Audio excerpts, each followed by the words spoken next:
Desde que he trabajado profesionalmente, digamos, desde los años 68, más o menos. Ha habido varios cambios, muchísimos, más o menos pensaría en estos, ¿no? Primero, una obra, creo que he caracterizado mi obra por lo que ser bien libre casi siempre, ¿no? Y la primera obra era La Partida, una obra neofigurativa, digamos, en que trataba de asociar al ser humano con los objetos, ¿no? O sea, la cosificación del ser humano a través de las cosas, bueno, se puede decir que ese fue un proceso importante y desarrollé algún tiempo.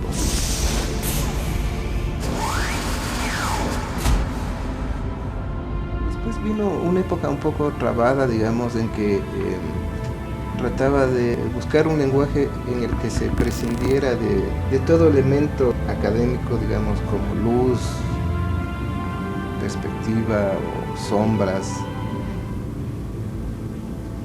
Pero fue una etapa difícil, ¿no? Que puede ser muchas etapas de mi trabajo, digamos, porque pienso que el tiempo artístico no es un tiempo necesariamente cronológico. En ese sentido hablo que al hablar de si ha habido etapas, podría decir que la etapa más larga tal vez ha sido esta de experimentación, ¿no? De que ha habido siempre una lucha contra lo establecido como principios, ¿no? Y una búsqueda de un lenguaje propio. Y de hecho que eso pues ha determinado que en muchos momentos ha habido muchas contradicciones. Mi intencionalidad estética nunca ha sido buscar un estilo personal de expresión, sino una búsqueda vital de expresión.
He trabajado en varios libros, digamos, por muchos años.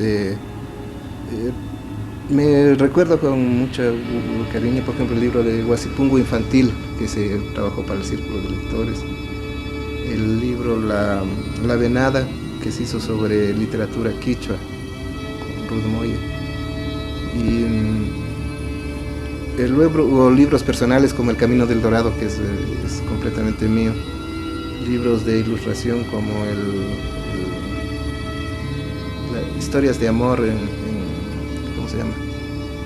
El libro que publicamos con Librimundi, sobre el amor, ¿no? Contado por los narradores ecuatorianos más importantes. También el libro de los mosqueteros, en el cual interviene completamente en el aspecto tanto literario como en el aspecto de organizar el libro, digamos, como tal. Y pues he desarrollado ahora siempre la pasión por la literatura, que tengo algunas cosas inéditas. Me había publicado el Banco Central en el año 79 un libro sobre ilustración que hice sobre una historia de Latinoamérica, digamos, contada por sus poetas, digamos, ¿no? Entonces la idea era, pues en ese tiempo era hacer una narración diferente de la historia de la conquista, porque la imagen poética siempre tiene unos elementos diferentes. La idea del libro es también que tiene una proyección tal vez un poco mayor que el de la pintura, ¿no? En cuanto a la circulación del libro, puede tener una proyección mayor. Y de hecho pienso que otro elemento para mí importante que me lleva a hacer el libro siempre es el hecho de guardar la memoria de las cosas, ¿no?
Y luego tuve una etapa eminentemente abstracta, en la cual después de haber llegado a un proceso de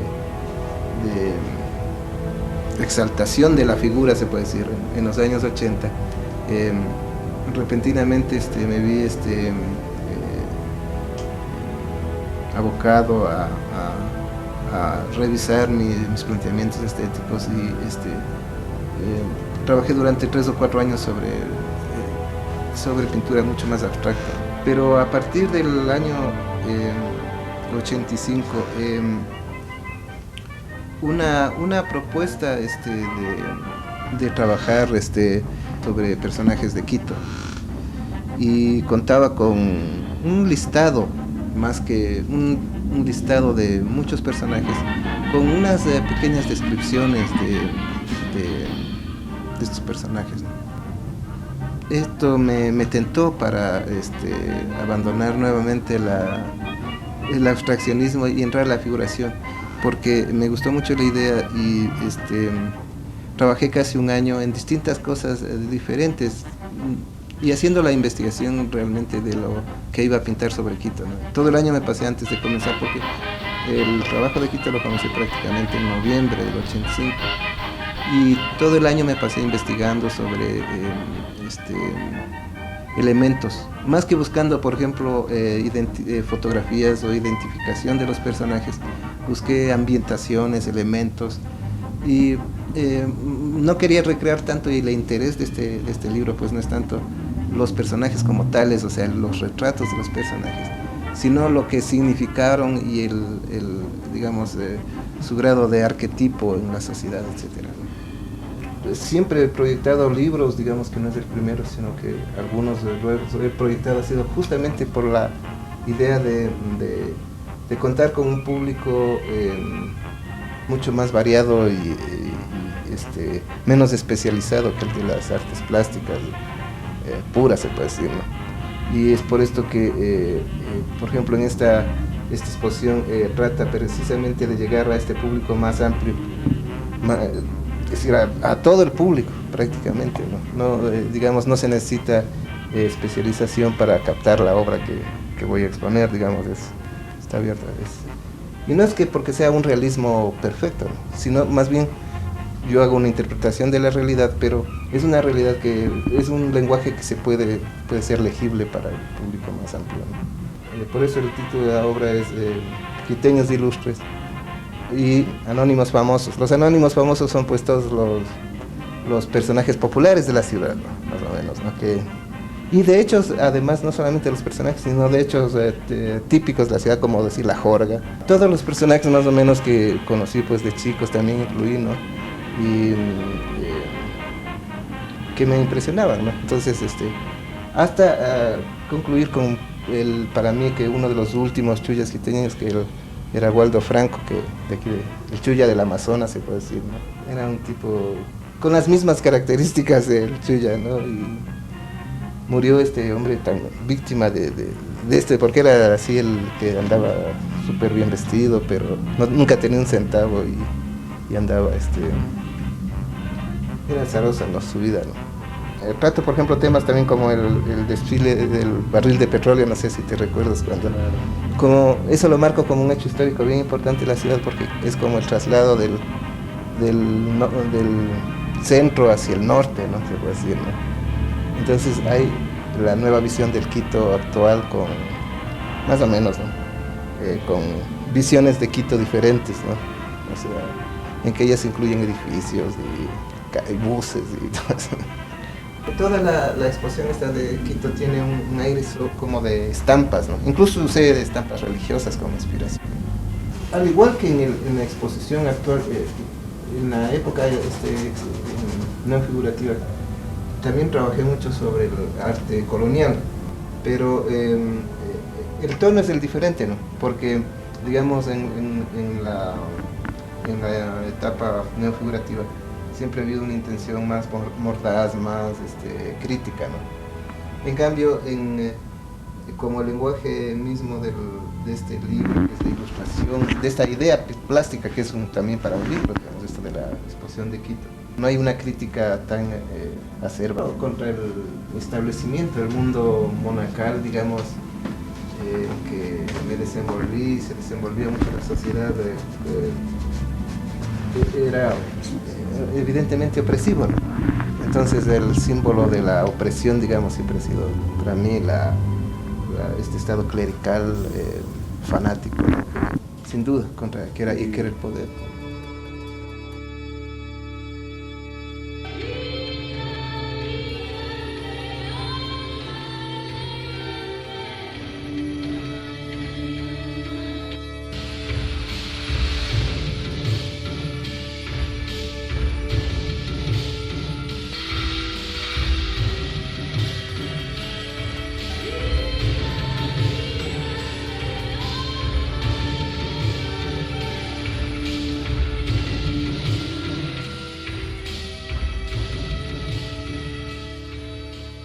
Yo pienso que ahora desarrollo un lenguaje mucho más personal, digamos, menos,